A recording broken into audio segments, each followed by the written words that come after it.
दोस्तों नमस्कार। बिहनिया संजय से मैं कौशल तिवारी। मध्य भारत का फेफड़ा कहलाने वाला हसदेव अरण्य को लेकर जिस तरीके से नियम कानून की धज्जियां उड़ाई गई पूर्ववर्ती सरकार द्वारा और वर्तमान सरकार द्वारा, उससे भूपेश सरकार कटघरे में है। यह सिर्फ नियम कानून की धज्जियों का मामला नहीं है, बल्कि आदिवासियों के ऊपर अत्याचार का भी मामला है, कहा जाए तो गलत नहीं होगा। पिछली सरकार के गैर कानूनी कामकाजों को भूपेश सरकार क्या बचा रही है, यह सबसे बड़ा सवाल है। हसदेव के खत्म होने के बाद क्या, यह दूसरा सबसे बड़ा सवाल है, जो पर्यावरण और जलवायु परिवर्तन को लेकर चिंतित विशेषज्ञों के लिए खोज का विषय हो सकता है। और तीसरा सवाल है कि बोध घाट को लेकर जब भूपेश सरकार कहते हैं कि हम वहां के ग्रामीणों की इच्छाओं का आदर करेंगे, तब वही काम वे हसदेव अरण्य को लेकर क्यों नहीं करते? गोली खाने और मारने की बात क्यों करते हैं? गांधी की पार्टी से जुड़े लोगों का गोली खाने और मारने की बात कहना क्या पूंजी का प्रभाव है? और जब कांग्रेस के राष्ट्रीय नेता राहुल गांधी ने कह दिया है कि हसदेव बचाया जाएगा, तब भूपेश सरकार क्यों आमदा है इस जंगल को काट देने में, अडानी को कोयला खनन करने में क्यों आमदा है? सवाल बहुत से हैं। शायद उससे पहले हसदेव की परिस्थितियों को समझने की जरूरत होगा। 1700 वर्ग किलोमीटर का हसदेव अरण्य छत्तीसगढ़ ही नहीं बल्कि मध्य भारत का एक समृद्ध वन क्षेत्र है। यह जैव विविधता से परिपूर्ण और वन्य जीव संरक्षण अधिनियम की श्रेणी 1 के 21 महत्वपूर्ण वन जीवों का रहवास और माइग्रेटरी कॉरिडोर भी है। कई विलुप्त प्रजाति के जीव जंतु और वनस्पति इस वन क्षेत्र में मौजूद हैं।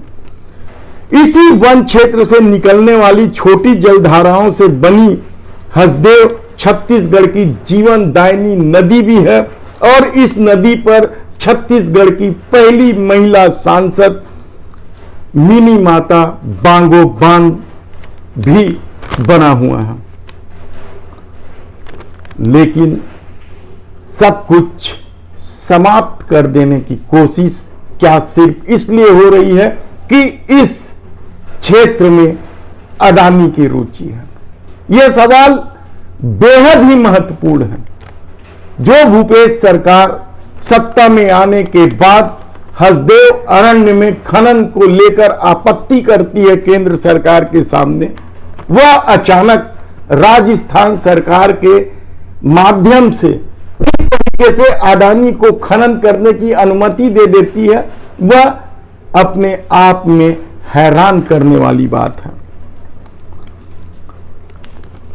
और हसदेव अरण्य की इस विशेषता के कारण केंद्रीय वन पर्यावरण एवं जलवायु परिवर्तन मंत्रालय ने 2010 में संपूर्ण हसदेव अरण्य क्षेत्र को खनन से मुक्त रखते हुए NOGO क्षेत्र घोषित किया था। वर्ष 2014 में जब मोदी सरकार सत्ता में आई, वायलेट इनवायलेट नीति, जिसमें देश के कुल कोल बेरिंग क्षेत्र का मात्र 7% क्षेत्र ही इनवायलेट है, इसमें भी हसदेव के 20 में से 18 कोल ब्लॉक इनवायलेट है, जिसमें परसा और केसे एक्सटेंशन शामिल है। छत्तीसगढ़ में वर्ष 2018 में जब सत्ता परिवर्तन हुआ, कांग्रेस की भूपेश सरकार ने स्वयं हसदेव अरण्य को खनन से मुक्त रखने के लिए कई निर्णय लिए थे। 30 सितंबर 2020 को राज्य सरकार ने मानव हाथी संघर्ष को नियंत्रित करने, हसदेव के संपूर्ण कैचमेंट को सुरक्षित करते हुए परसा, ताला और कैसे एक्सटेंशन कोल ब्लॉक को लेमरू में शामिल कर 3827 वर्ग किलोमीटर करते हुए प्रभावित ग्राम सभाओं में प्रस्ताव मंगाया गया। प्रस्ताव तो परसा कोल ब्लॉक को लेकर भी रमन सरकार के समय हुआ था, लेकिन सारे के सारे फर्जी बताए गए। आरोप लगाए आदिवासियों ने, राज्यपाल तक शिकायत की, लेकिन और कांग्रेस साथ थी, वह भी परसा कोल ब्लॉक को लेकर विरोध कर रही थी। राज्यपाल, वर्तमान राज्यपाल अनुसुईया उइके जी ने भी जब आदिवासियों ने उनके सामने समस्या रखी तो उन्होंने कहा कि अब बगैर ग्राम सभा के फर्जी वाले की जांच के बगैर कोई कार्रवाई नहीं होगी। भोले भाले आदिवासी राज्यपाल की बातों में आ गए, लेकिन राज्य की तो कुछ और ही मंशा थी, क्योंकि अडानी का अपना खेल है। हैरानी की बात तो यह है कि अब भी ग्राम सभा फर्जी ढंग से कराया जा रहा है। अब भी पूरा जिला प्रशासन इस तरीके से काम कर रहे हैं मानो वे अडानी के लिए काम कर रहे हैं। आदिवासी लंबे समय से संघर्षरत हैं, वे लगातार आंदोलन कर रहे हैं, धरना पे बैठे हैं। जल, जंगल, जमीन को लेकर उनकी लड़ाई नहीं है। और हैरानी की बात तो है, इस पूरे खेल में वन अधिनियम, पेशा कानून और भू अधिग्रहण 2013 के कानून का लगातार उल्लंघन हो रहा है। यूपीए सरकार में बनी थी 2013 का भूमि अधिग्रहण कानून, लेकिन भूपेश सरकार के लिए शायद वह कोई मायने नहीं रखता। तब सवाल यह है कि क्या हसदेव अरण्य को बचाया जाना चाहिए या बचाया जा सकता है? सवाल बहुत से हैं। सबसे बड़ा सवाल तो यही है कि जब पेशा कानून, 5वीं अनुसूची, वन अधिनियम सब कुछ कहता है कि ग्राम सभा ही सर्वे सर्वा है, तो फिर उसकी अनदेखी करके किस तरीके से खनन की अनुमति दी गई? और आदिवासी चाहते हैं कि ये तीनों खनन की जो जारी की गई है सूची, उसे रद्द किया जाए और तब तक वे आंदोलन करेंगे।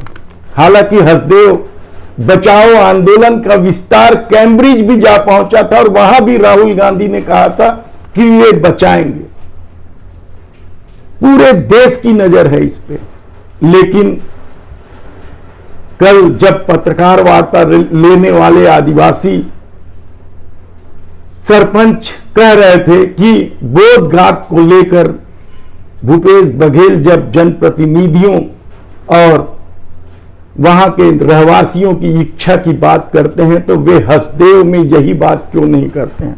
शायद इसकी सबसे बड़ी वजह है कि बोध घाट परियोजना में अडानी नहीं है और हसदेव योजना में, अरण्य योजना में अडानी है। परियोजना के खिलाफ सरगुजा में लोग आंदोलनरत हैं।